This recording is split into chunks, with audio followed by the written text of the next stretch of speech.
Good morning everyone, this is Howard of Avtransfers with another little video. Today just a quick update. This is something I got on eBay.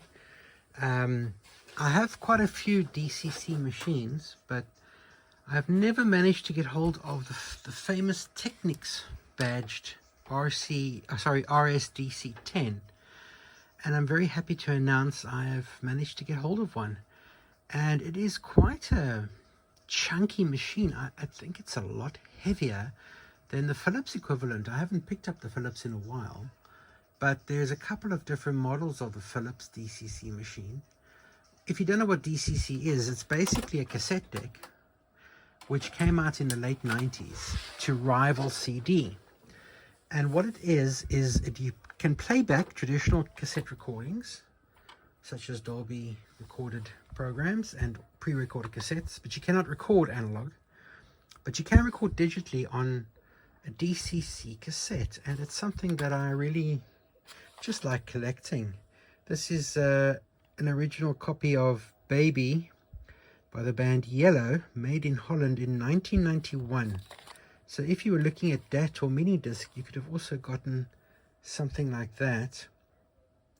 And it can only be played on one side, but it's recorded on both. The machine turns it around inside.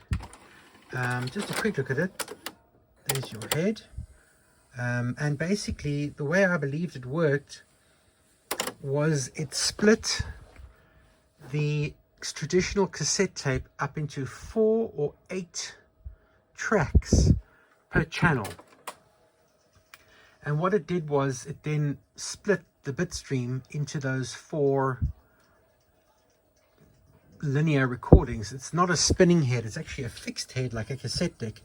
Plus that head can play back traditional analog recordings as well. So quite an amazing feat for a tape that's probably traveling at 1 3/4 inches per second. Generally it's like a metal cassette in there, a high quality cassette. And really just incredible. I'm just looking at this particular one. They all suffer from failed capacitors in the head block.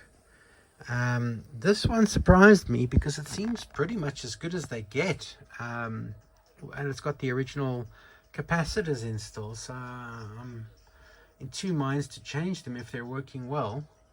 So you could be on side 1 and you could change to side 2, and it would give you text. And you could also do things like advance like a CD to the next track, and there's actually winding like a cassette, right? And there it is going onto the next song. So it's kind of like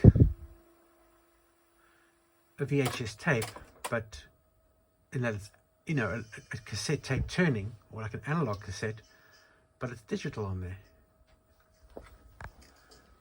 You hear some of the sound there. I don't want to play too much of the sound because it's copyright. But I was expecting to have to do a repair on this, and knock on wood, I don't see a need for that right now. It was sold as not working, or you know, but these all generally you can't expect them to work properly unless they've been recapped. And I've got a couple of versions of this one. So I've got this one, which is the Technics version, which is for me like a big deal because I've never had the Technics one before. I don't want to electrocute myself walking past it, which is also possible. This is the Philips version of the same deck, and this pretty much allows you to record digitally onto these cassettes. So that's the other model. This is the DCC 900. I've also got a DCC 930 somewhere around. To show you another version of that one.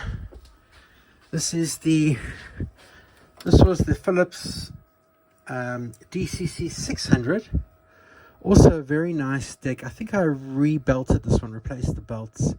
But these ones don't suffer from the bad capacitors. They have normal capacitors in the head block, but they're not as good. They tend to drop out a lot more. I remember buying one of these when they were new and sending it back because I wasn't happy with the quality. That's another version of that. And here's another version of the same machine in a Marantz badge. So this is also a very nice metal kind of fascia. And this has got the more traditional Marantz layout with the tape on the left. This one I recapped a few years ago, but I've never managed to get it to work quite as well as it used to. It drops out a lot on site too, so I need a new board for it, but it does work. It's just not working as well as I'd like.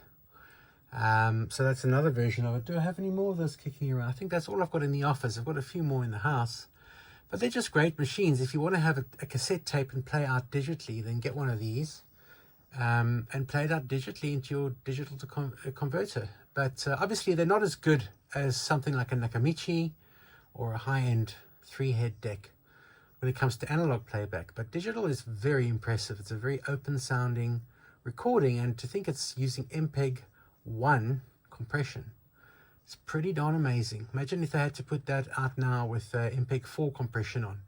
It would probably be absolutely incredible. But the whole thing about this was it was backwards compatible with cassette tape, and Philips didn't want to lose the market. So this is what they came out with. Obviously, a lot of other manufacturers did things like DAT, mini disc, and so on, and those are pretty well documented. But this was impressive. Anyway, that's a short little chat about DCC cassette here at avtransfers.co.uk, where we not only transfer digital stuff, but we're kind of enthusiasts. We meaning basically me. I'm the Mashugana here. But I keep it real. I keep it going. And if you have something interesting you'd like to tell us or share with us, feel free to contact us in the comments below. And remember, please like and subscribe, and we'll be back again soon. Bye for now.